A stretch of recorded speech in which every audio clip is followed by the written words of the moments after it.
આજે વડોદરા શહેરના સૌ નાગરિકો માટે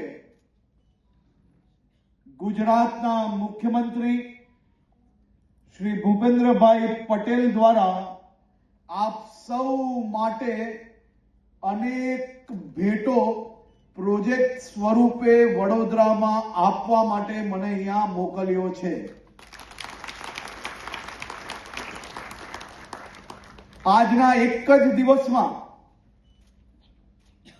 વડોદરા શહેરના મોટા ભાગના વોર્ડોનો સમાવેશ થાય છે, જે વોર્ડમાં આપ સૌના ઉપયોગમાં આવે તેવી વ્યવસ્થાઓ થકી ભવિષ્યની અંદર તમારી મુશ્કેલીઓને સુવિધામાં બદલવાનું કાર્ય એ વડોદરા મહાનગરપાલિકા દ્વારા આયોજન કરવામાં આવ્યું છે।